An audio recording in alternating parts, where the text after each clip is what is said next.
Well, hello again. Welcome back to Soul Search Sunday with Johnny Tiger on May 1st, 2022.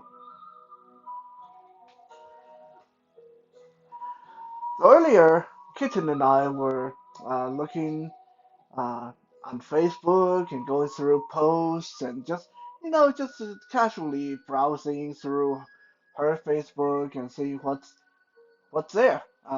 Anything good. Kitten likes inspirational quotes of the day, stuff like that. Now myself, I usually don't go for inspirational quotes because um, my maybe it's me being a Capricorn, maybe it's me being a rooster, maybe it's me being a Capricorn rooster, or maybe being a grumpy old cynical person. Usually when I hear uh, uh, inspirational quotes or when I hear someone inspirational, my brain immediately go into uh, trying to dissect what's being said, trying to analyze, overanalyze, and I usually can come up with something wrong with the quote itself. Now, that, of course, is problematic. It's my own problem, really. Um, Sometimes it's best not to overthink things.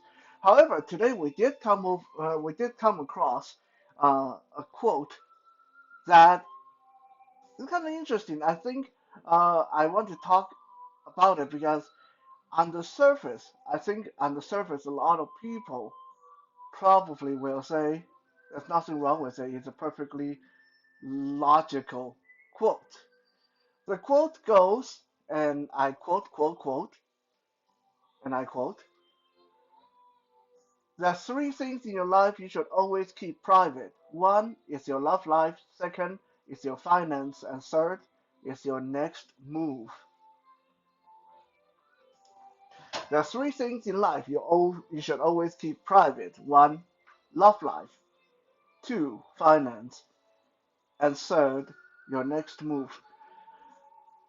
Now, of course, on the surface, we can see that there's some merit to this. Let me first say that there is definitely some merit to this depending on your circumstance. If you are the kind of person that is, if you are a celebrity, if you are a politician, or if you just have the habit of getting into some shady, questionable stuff, then this quote totally would apply. This is totally right. Okay.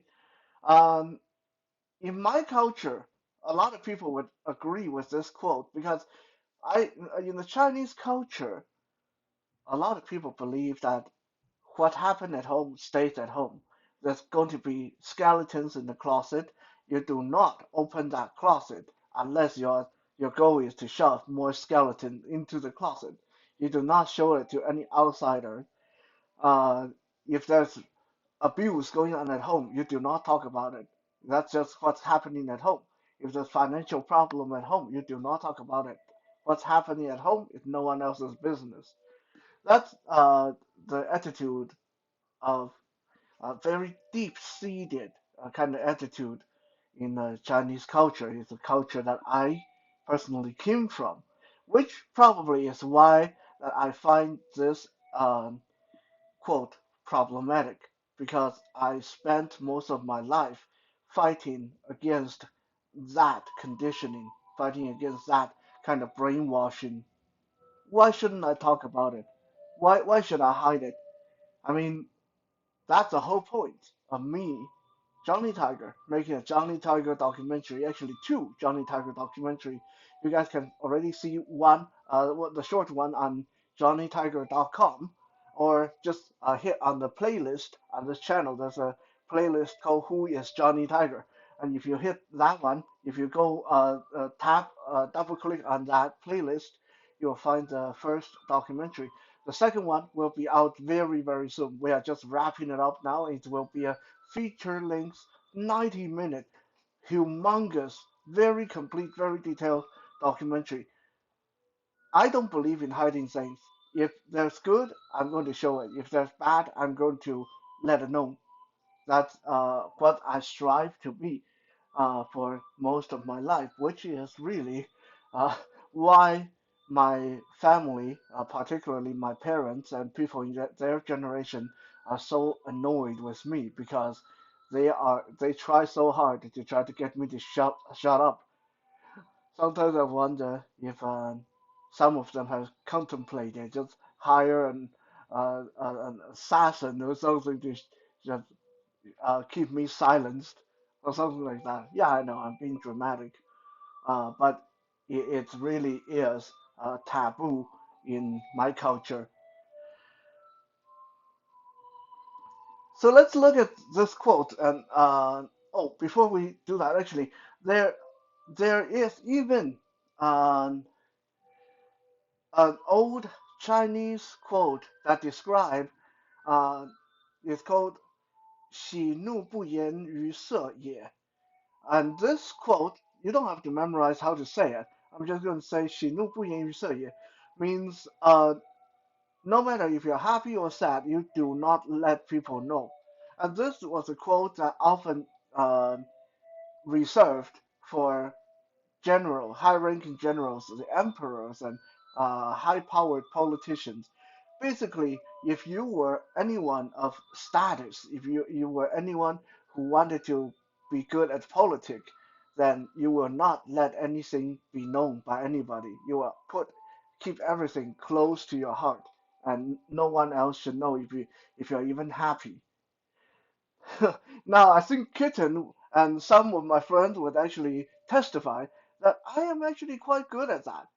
When I want to be, when I don't feel like sharing, I can be like a closed book behind a closed door to a lot of people. It's hard to even tell if I'm happy sometimes.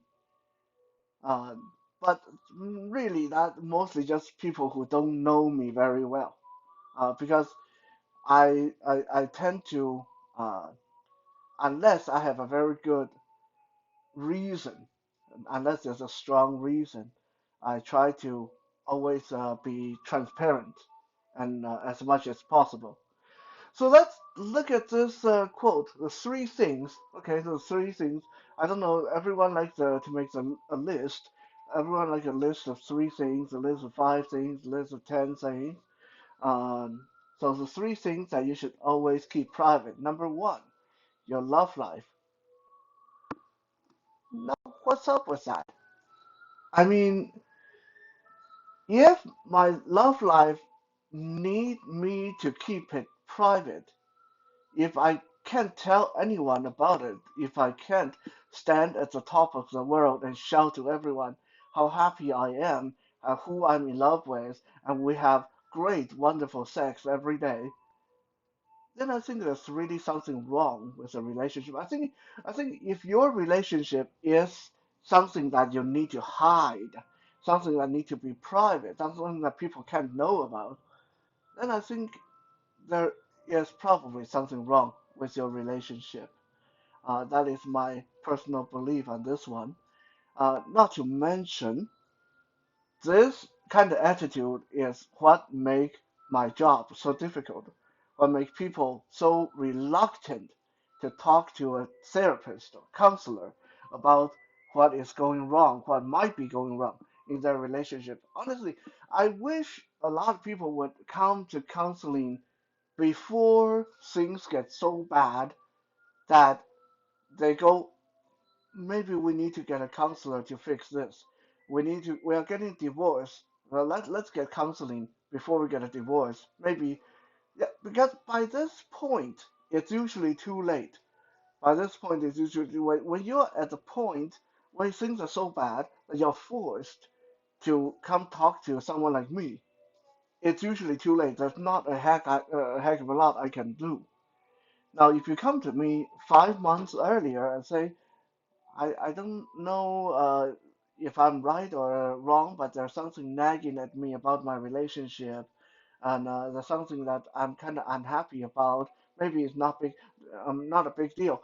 Now, if you come to me when things were at that point, then most likely I can save your relationship. I can improve. I can help you improve your relationship. But when you come to me right before divorce, there's not much I can do. That's kind of like coming to see the doctor when your cancer is like stage 3.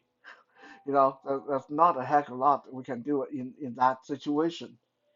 So yeah, uh, love life.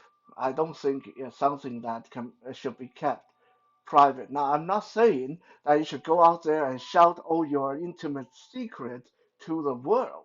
I'm not saying that every time you have a little argument, you go out and announce to all your friends on social media. But I think there's no shame behind showing the world that you're in a happy relationship. And even when you have an argument, there's no shame in telling the world after the fact, not during the fact, because when people do this during an argument, they're trying to involve other people in their relationship. That's a no-no. But after the fact, I mean, there's no shame in saying, we had a big argument last month, but we were able to sort it out, no problem. It was really silly, and there's no shame in that. Okay, so yeah, number one, I must say I object. I don't think you should keep your love life all that private. Number two, finance. This one again has a little bit of merit to it because, of course, you don't want everyone in the world to be up in your financial business and know your bank account number and credit card number. However, just taking myself, for example, take my previous week's Soul Search Sunday. If you have not seen that, please go watch it. Uh, I had a little miracle happen to me that I talked about. If I listened to the advice of this one, if I kept my own financial situation private and didn't talk to anybody about the trouble I was in, then I would never have gotten help. Okay, so the first step to get help is to talk about it. So if you're rolling in money, if you just won the lottery, you might want to keep that private. You might want to just like quietly go on vacation, don't let anyone know. But if you are in trouble, then please, by all means, you need to talk to people about it. Otherwise no one can help you. We can't help you if we don't know what help you need, right? Number three, next move. I don't know if this quote, the person quoting this quote, the person who wrote this quote, is trying to appear like he or she is some kind of four-star general or the president of the United States, because I can only see that being true if you're in that kind of position. If you're the CEO of Google, then yeah, okay, you maybe you shouldn't let people know about your next move. You should keep that private. However, I think for most of us, there is a very big problem when you don't let people know what you're planning. And that is, well, the problem is two-pronged. Number one, people don't like being surprised. People don't like being kept out of the loop, especially when people might get affected by your quote unquote next move. For example, if I am living with someone, like let's say me and my friend George, here's George again, let's say me and my friend George live together. Uh, if I suddenly decide that I want to go on vacation, then I should definitely let him know because he needs to know how come I'm not here, and he needs to know how to reach me if something goes wrong. If I live next door, let's say Georgia and I we don't live together, let's say we're neighbors. If I suddenly decide I'm going to take up saxophone practicing, I'm going to learn how to play the saxophone, then I really should let him know about it, okay? Just out of courtesy, because your next move may impact more than you yourself. That is number one. Number two, if you don't let people know what your next move is, then there's a very big chance, possibility that there's some flaw in your plan that everyone else can see, but you are too blind to see. And if you told someone, that someone could have warned you, but because you wanted to keep it private, now you're stumbling blindly over the edge of a cliff. For example, if you get uh, one of those telemarketing scam that say, "Hey, you just won a trip for two to the Bahamas. Please come down to our office and give us your credit card so we can book your trip." And you don't let anyone know about that, and you go ahead and do it, and you end up losing thousands of dollars to the scam, then you only have yourself to blame. So yeah, I think this one, keep your next move private. It's a quote that sounds good, but really only applies to very limited circumstances and also very limited amount of people. To most of us, I think an attitude like that is more detrimental than helpful. So anyway, agree, disagree, leave it in the comment section. Thank you for checking out today's Soul Search Sunday. We'll be back again tomorrow for some Music Monday. For now, have a good night.